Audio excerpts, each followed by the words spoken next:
This meditation is a blending of meditation practices from Roshi Joan Halifax and Tara Brock. Let your body settle and quiet your mind. Be attentive to your breath going slowly in and out, and cultivate a tender heart as you take in these words. Absorb those that speak to you, that call out your name, and release those that do not. May I be open to the pain of grief. May I find the inner resources to be present for my sorrow. May I accept my sadness, knowing I am not my sadness. May I accept my anger, fear, anxiety, and sorrow. May I accept my grief, knowing that it does not make me bad or wrong.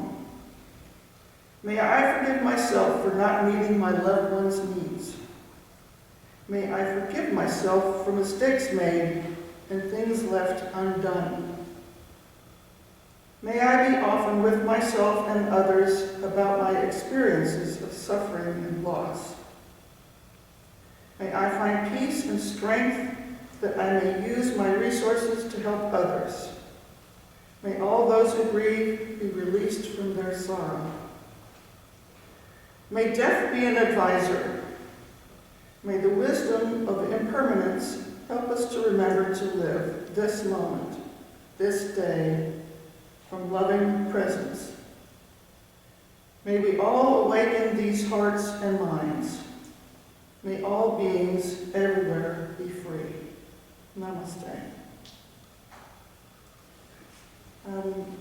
The program team is always on the lookout for sermons that we think would be interesting to you.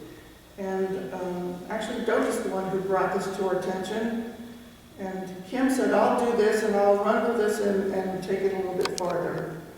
But since Kim isn't here today, we'll be reading the original sermon that we found on grief.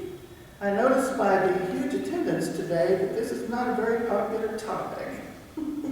Or maybe the COVID kept things away. But we think that grief is something we need to talk about and address directly.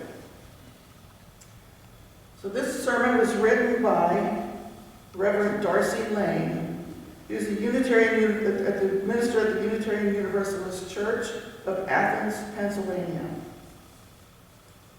Each and every person on this earth has experienced loss. We may think when grief comes over us that we are alone in our mourning, that the smiling, chatty folks around us don't know.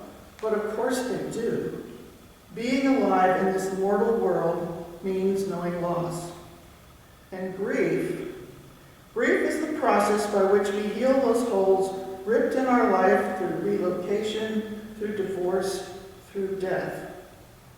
We mammals are designed to feel acutely the loss of one we love. It is a survival mechanism that binds parent to child, that binds together family, group, and tribe. The more we bring people into our hearts, the deeper the hole they leave if they are taken from us.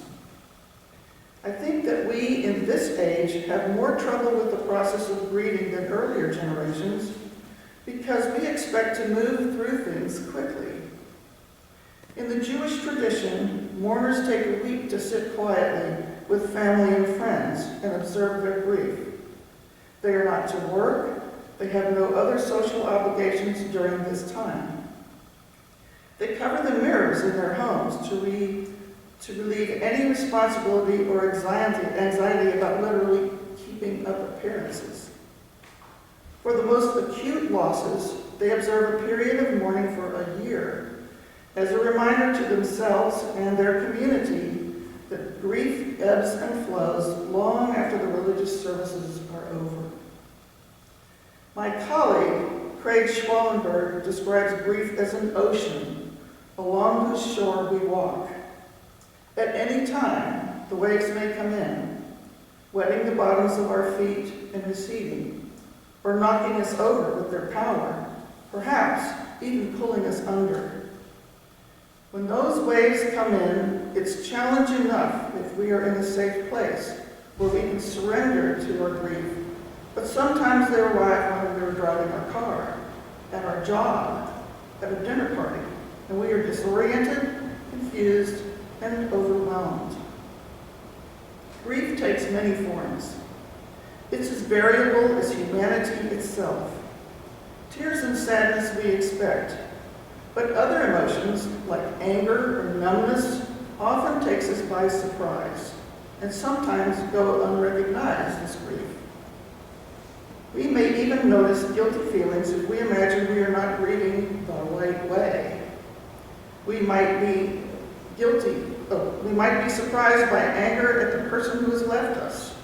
Maybe we regret things done or left undone, said or left unsaid. It's common to experience relief when someone who has been struggling for a long time finally dies and has an end to their suffering. All these feelings are possible and important and real. Counselors during the peak of the AIDS crisis noticed that some folks were losing so many friends and loved ones that they had developed sort of a grief fatigue. They began to grow numb and felt incapable of grieving anymore. Whether it takes the form of tears or irritability, rage or complete numbness and emptiness, all of this is grief, and no one way of grieving is better than another. We grieve not only relationships that gave us comfort and joy, but also difficult relationships. When we grieve, for example, the loss of a friend or relative from whom we had drifted apart, we grieve not only the loss of what was, but also what might have been. Perhaps we always assumed that someday we would reconnect, and now we have come to an ending with things still unsaid and undone. We grieve the loss of a future together. We need to grieve even the loss of those who were abusive to us. Maybe we feel rage for how that we were hurt, sadness for the healthy relationship we deserved, perhaps guilt that we had wished that person would finally leave our lives. This kind of compound grieving can be hard to navigate, hard to express. Still, I think the best we can do is to witness each facet as it is uncovered, as it washes over us. When waves of grief come, however they come, I believe that the best wisdom is to simply observe it, not to struggle against it, but to let the grief do its work, to let go. When the waves come, small or overwhelming, I encourage you to pay attention, to take the time you need. You don't always have the luxury of saying, I'm taking the afternoon off because I need to grieve, but pull over to the side of the road if you're driving. Stand up from work and take a walk, or find a place to sit undisturbed for a few moments or a few hours. The pain of grief is not like the pain of getting your hand too close to the fire, which tells you to pull away. It's more like the pain of a wound healing, which requires time. Grief is the process of knitting back together those holes, those empty spaces where our loved ones used to be. We wove them so carefully into our lives, and now that they're gone, we feel we may unravel without them. My theology professor told us that after the death of his wife, he experienced an acute moment of grief as he was ready to leave a party and looked around for his wife as he had done at the end of every party they'd gone to for 40 years. That hole where our loved ones used to be causes us to stumble, to wonder how we can live each day without them. Loss creates a change in the terrain of our lives, and grief is the process of reforming our lives, transforming them into a new wholeness. Even those waves that drag us under help transform our lives. Those waves are part of the slow process of washing us clean of what is gone, of what we've lost. And so instinctively we struggle, because that pain binds us to what we've lost. Says Dr. Earl Grollman, one of the great teachers about death and loss, grief is not a disorder, a disease, or a sign of weakness. It's an emotional, physical, and spiritual necessity. It's the price you pay for love, and the only cure for grief is to grieve. Lest we be washed out to sea, we need anchors to keep us tethered to all that is still alive and growing in this world. A favorite movie, or a poem, or a piece of music can be a tether to bring us back to ourselves. If walking in the woods or gardening restores your soul in ordinary times, you need these things more than ever when you're awash in grief. For some, work can be that anchor, but it can also be a way of blocking out or avoiding it. This is not the time for ambitious projects, but for simple actions that pull you back to yourself, like putting your hands in the earth or in a dishpan of soapy water. A key is not to expect that this time of grieving will be like other times, but to witness and notice. Today, I washed 2 dishes, and even that was hard. Today, I walked in the woods, and everything reminded me of her. The most important anchor is compassion, especially for yourself if you're grieving. When you are not as productive as you might normally be, or patient, or witty, or when you just have trouble putting words together, be compassionate and kind to yourself, as you would to a dear friend who is grieving. Don't let your grief come between you and the people who love you. It can be hard to connect with others when those waves come. It's easy to isolate yourself when you're grieving, because truly, no one can really understand what you're feeling, and no one can take your pain away. But no living being can survive in isolation either. We need one another. Being with one another in grief is difficult. It's difficult. It may bring our own grief back to us in a fresh way. It's hard because we can never really ease the grief of another. Only the miraculous restoration of the one lost could truly fill that hole in their lives. It's difficult because we know how tender the heart is when it's grieving, and sometimes we might say or do the wrong thing. Maybe the very thing that would bring comfort to us is painful to our companions. A colleague once told me a cautionary tale of going into the hospital room of a young man dying of AIDS. She asked him, "How are you?"